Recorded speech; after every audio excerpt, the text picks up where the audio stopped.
এখন থেকে সোচ্চার হতে হবে, আমাদের দেশীয় পণ্য ভোগ করতে হবে, ওদেরকে বয়কট করতেই হবে। এই মতের পক্ষে রাজি আছি কারা কারা? দু হাত তুলে আল্লাহকে দেখায় লিল্লাহি তাকবীর, লিল্লাহি তাকবীর। এই জন্য মুমিনের হুঙ্কার হবে সেই আলীর হুঙ্কার, কথা বলে ঠিক কিনা? এই জন্য আমার বন্ধুগণ, আমাদের এখনই সময় হয়েছে। আজকে ফিলিস্তিনে আমার মা বোনেরা, ছোট ছোট কচি কাঁচা মাসুম বাচ্চারা, তারা অনাদারে অনাহারে না খেয়ে মারা যাচ্ছে। তারা ছোট ছোট মাসুম বাচ্চাদেরকে জবাই করছে।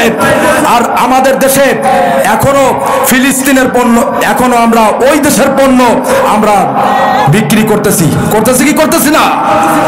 আমার বন্ধুগণ, এই যে যেমন Coca Cola, Aquafina, Fanta, 7 Up, Sprite, এই রকমের যে পণ্যগুলো রয়েছে, এরা 70%, অর্থাৎ 100%-এর ভিতরে 7% এরা কমিশন নেয়।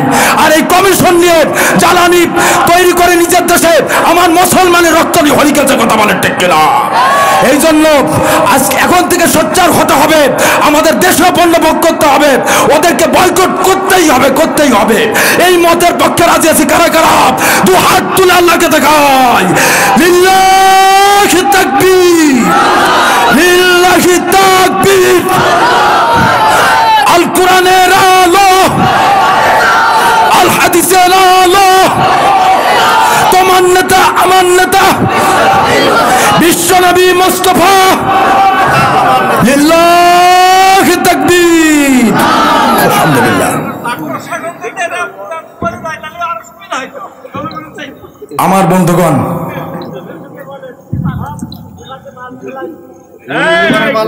আজ থেকে এখানে যারা আছেন, আমার সব দরকার নাই, আমি মনে করি এখানে এই মাঠে যারা আছেন আমার সামনে, আল্লাহ এদেরকে কবুল করছে, কথা বলে ঠিক কিনা? আল্লাহর ময়দান, আল্লাহর কোরআনের ময়দান সবার ভালো লাগে না। হযরত খুবাইব রাদিয়াল্লাহু তাআলা আনহু যখন গোপনে গোপনে মদিনায় দিন প্রচার করতে লাগলেন, তখন আবু জাহেলের উত্তরসূরিরা যখন টের পেল, তখন তাকে অ্যারেস্ট করে মদিনা থেকে মক্কায় নিয়ে আসলো। অতঃপর তাকে রিমান্ড দেওয়া হলো। তখন প্রশ্ন করলো, খুবাইব, তুমি যদি তোমার সিদ্ধান্তে অটল থাকো, যদি তুমি আল্লাহকে রব মানো, মুহাম্মদকে নেতা মানো, তাহলে তোমার ফাঁসি আছে না নাই? তোমার জেল আছে না নাই? তোমার ফাঁসিতে ঝুলতে হবে, তোমার উপর জেল আসবে, তোমার উপরে মিথ্যা মামলা হামলা আসবে, তোমাকে গভীর অন্ধকার কারাগারে নিক্ষেপ করা হবে। এমনকি সমস্ত প্রকার খাবার এবং পানীয় থেকে তোমাকে বঞ্চিত করা হবে। কিন্তু সেই দিন মুমিন তো কোনো বাতিলের কাছে মাথা নত করতে পারে না, মুমিন তো কোনো নাস্তিকের কাছে মাথা নত করতে পারে না, কথা বলেন ঠিক কিনা?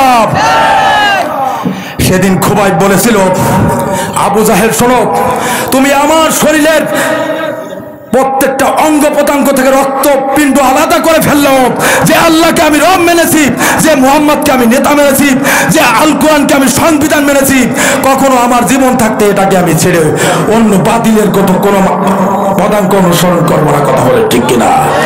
তখন খুবাইবকে যখন হাতুড়ি দিয়ে তাকে হ্যামারিং করে তাকে গভীর জেলখানার ভিতরে তাকে পোড়া হলো, তখন খুবাইবকে সমস্ত প্রকার খাবার এবং পানীয় থেকে বঞ্চিত করা হলো। তখন রাত্র যখন 12টা বেজে যায়, তখন খুবাইব আল্লাহর কুদরতি পায়ের নিকট, আল্লাহর নিকট সিজদা অবনত হয়, চোখের পানি ছেড়ে দেয়।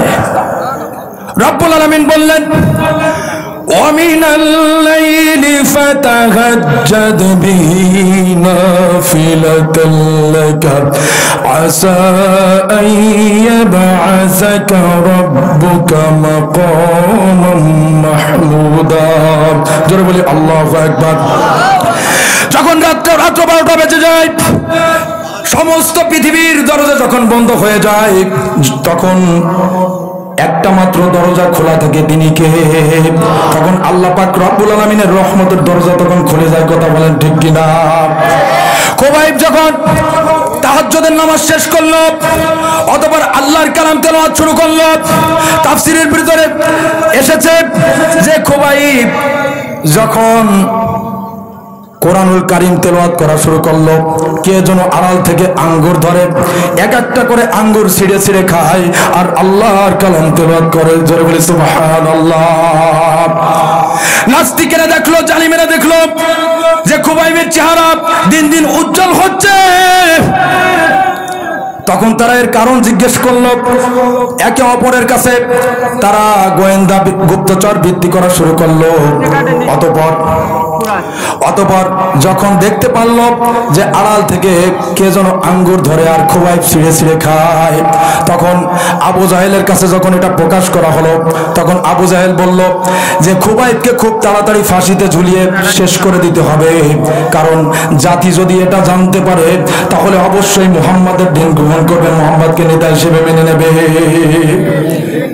আমার বন্ধুগণ, অতঃপর খুবাইবকে ফাঁসি দেওয়ার জন্য তাকে প্রস্তুত করা হলো। মৃত্যুর আগে, মৃত্যুর পূর্ব মুহূর্তে খুবাইবের শেষ ইচ্ছাটা জানতে চাইল। তখন হযরতে খুবাইব বলল, তাকে বলা হলো তুমি কি তোমার পরিবার পরিজনের সাথে দেখা করবে নাকি? তখন খুবাইব বলল, আমার স্ত্রী সন্তান পরিবার পরিজনের সাথে আমি আবার কি দেখা করব? শুধু একটি মাত্র সুযোগ, আমাকে 2 রাকাত নফল নামাজ পড়ার সুযোগ দাও, আমি আমার রবের সাথে একটু কথা বলতে চাই। জোরে বলে সুবহানাল্লাহ। অতঃপর খুবাইব যখন ওযু করল, 2 রাকাত নফল নামাজের জন্য দাঁড়িয়ে গেল। প্রথম রাকাতে লম্বা সূরা কিরাত পড়ল এবং দ্বিতীয় রাকাতে যখন প্রথম রাকাতে সিজদায় চলে গেল, সিজদায় যে ভাবলো যে যদি আবু জাহেল যদি টের পায় যে আমি মৃত্যুর ভয়ে বড় লম্বা করে সূরা কিরাত পড়ছি, তাহলে অবশ্যই আমার আল্লাহ আমার প্রতি বেজার হয়ে যাবে। দ্বিতীয় রাকাতে হযরতে খুবাইব তখন শর্টে সূরা কিরাত শুরু করল। অতঃপর খুবাইব সালাম ফেলালো এবং আল্লাহর নিকট 2 হাত তুলে চোখের পানি ছেড়ে দিল এবং আল্লাহর নিকট মানা চাইল। আজকে আমাদের ঈমান কোথায় গেল? আজকে কোথায় গেল? আজকে চোখের সামনে ফিলিস্তিনদের হত্যা করা হচ্ছে, চোখের সামনে অবশ শিশুদের উপরে গুলি করা হচ্ছে, মা বোনদেরকে ধর্ষণ করা হচ্ছে, নির্যাতন করা হচ্ছে, তাদের দিকে তাকানোর কেউ নেই। তারপরও আমাদের দোকানপাটগুলো খুঁজলে দেখা যায় প্রত্যেকটা দোকানে ফিলিস্তিনের, প্রত্যেকটা দোকানে তাদের পণ্য রয়েছে। যে পণ্য আমরা ক্রয় করতেছি, আমরা খাচ্ছি, যে কমিশনটা পাচ্ছে তাই দিয়ে তারা জ্বালানি এগুলো প্রস্তুত করে আমাদের মুসলমানদেরকে নিধন করতেছে। কথা বলে ঠিক কিনা? আজ থেকে যে দোকানে ফিলিস্তিনের, যে দোকানে ওদের পণ্য থাকবে, যারা ফিলিস্তিনের বিরুদ্ধে অত্যাচার করছে, জুলুম করছে, নির্যাতন করছে, এই দোকানকে বয়কট করার দরকার আছে না নাই? কারা কারা চায় 2 হাত তুলে আল্লাহকে দেখায় লিল্লাহি তাকবীর, আলহামদুলিল্লাহ। এখানে কারা কারা দোকানদার আছেন? আচ্ছা, এই যে ওদের পণ্য, আমি ওদের নাম নিতে চাই না, ওদের নাম নিলে ওযু করা লাগে, ঠিক কিনা? কারণ এই পবিত্র ময়দানে ওই সকল নাস্তিক, ওই সকল জালিমদের নাম নিয়ে আমি এই ময়দানটাকে অপবিত্র করতে চাই না। কারণ যারা মানুষকে অসহায়ত্বের সুযোগ নিয়ে পিছন থেকে আক্রমণ করে, এরা কখনো বীর হতে পারে না। এরা হচ্ছে চিরকুলাঙ্গার, এরা হচ্ছে একেবারে নগণ্য, যেটা বিড়ালের থেকে নিকৃষ্ট। বিড়াল তো একটু ভালো আছে, এরা কখনো সিংহ হতে পারে না। কথা বলেন ঠিক কিনা?